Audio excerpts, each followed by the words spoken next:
ambayo inakuja. Tukitenda mema tutavuna maradufu. Tukifanya mambo fulani pia madhara yake iko. So tuogope na tutorokee dhambi. Tuombe Mungu atusaidie. Najua dunia tunaishi kuna mambo mengi, lakini Mungu anaweza tusaidia. Ameahidi kutusaidia kila siku, kila dakika. So tunaona sasa tumefika mahali ambapo Absalom amejaribu kupindua serikali ya baba yake. Na hiyo yote bado Daudi anavuna, anatembea katika hayo madhara.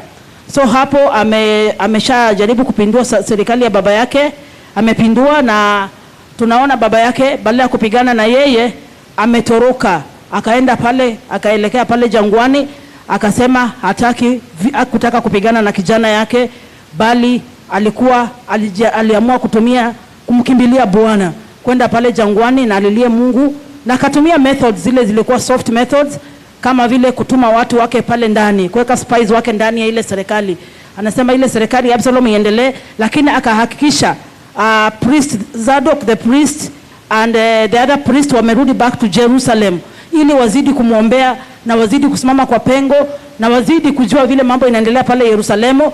Na akawaambia kwamba kama kuna jambo lolote litatokelezea, mtumane niletewe ujumbe. So tunaona Yesu ameondoka kwa sin, lakini amepanda watu wake pale ndani ili waweze kumsaidia kuchunguza vile mambo inaendelea. So anapigana vita kwa njia ambayo ni ya busara, kwa njia ambayo ni ya hekima, ili damu mingi isimwagike pale Yerusalemu. Anaamua kutumia njia ya magoti, na naomba Mungu akaweze kumtetea. Akikuwa pale jangwani, anaendelea kumlilia Mungu, na kule pia Yerusalemu amewaacha wakilishi wake kwa siri, ambapo hata Absalom hana habari. So wacha tusome chapter 17 tuone vile inaendelea, na naomba wakati tunasoma tutie makini, angalau kitu moja iweze kuingia ndani ya mioyo yetu. Nani atatusaidia kusoma? Wacha Ruth asome. Now that Irene ameimba. Ruth, wewe yako hapo nyuma.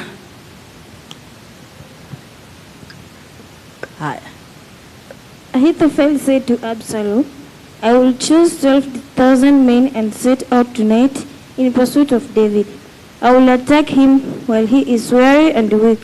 I will strike him with terror, and then all the people with him will flee. I will strike down only the king and bring all the people back to you. The death of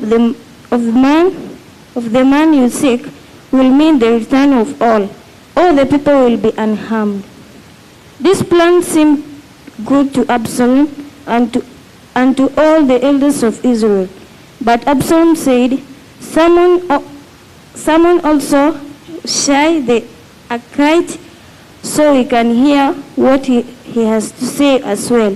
When Shai came to him, Absalom said, Ahithophel has given this advice. Should we do what he says? If not, give us your opinion. Shai replied to Absalom, the advice Ahithophel has given is not good this time. You know your father and his men, they are fighters, and as fierce as wild bear robbed of her cubs.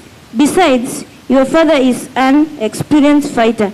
He will not spend the night with the troops. Even now, he is hidden in a cave or some other place.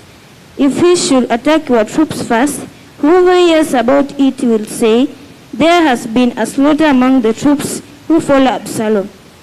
Then even the bravest soldier, whose heart is like the heart of a lion, will melt with fear. For all Israel knows that your father is a fighter and that those with him are brave. So I advise you, let all Israel from Dan to Beersheba, as numerous as the sand on the seashore, be gathered to you, with you yourself leading them into battle. Then we will attack him wherever he may be found, and we will fall on him as deserters on the ground.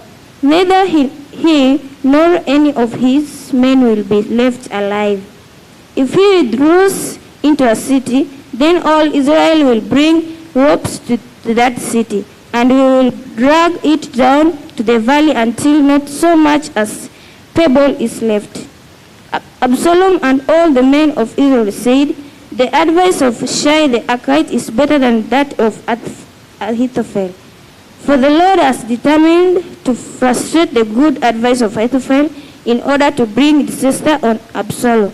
Hushai told Zadok and Abiathar, the priests, Ahithophel has advised Absalom and the Israelites of Israel to do such and such, but I have advised them to do so and so. Now send a message at once and tell David, do not spend the night at the fords in the wilderness. Cross over without fail. All the king and all people with him will be swallowed up. Jonathan and Ahimaaz were staying at En-Rogel a female servant was to go and inform them, and they were to go and tell King David, for they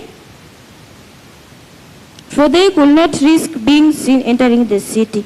But a young man saw them and told Absalom. So the two of them left at once and went to the house of a man in Bahur. He had a well in his courtyard, and they climbed down into it. His wife took a covering and spread it out over the opening of the well and scattered grain over it. No one knew anything about it. When Absalom's men came to the woman at the house, they asked, where are Ahimaaz and Jonathan? The woman answered them, they crossed over the brook. The men searched but found no one, so they returned to Jerusalem. After they had gone, the two climbed out of the well and went to inform King David. They said to him, set out and cross the river at once. Ahithophel has advised such and such against you. So David and all the people with him set out and crossed the Jordan. By daybreak, no one was left who had not crossed the Jordan. When Ahithophel saw that his advice had not been followed, he saddled his donkey and set out for his house in his hometown. He put his house in order and then hanged himself. So he died and was buried in his father's tomb. David went to Mahanaim, and Absalom crossed the Jordan with all the men of Israel. Absalom had appointed Amasa over the army in place of Joab. Amasa was the son of Jether, an Ishmaelite, who had buried Abigail, the daughter of Nahash and sister of Zeruiah, the mother of Joab. The Israelites and Absalom camped in the land of Gilead. When David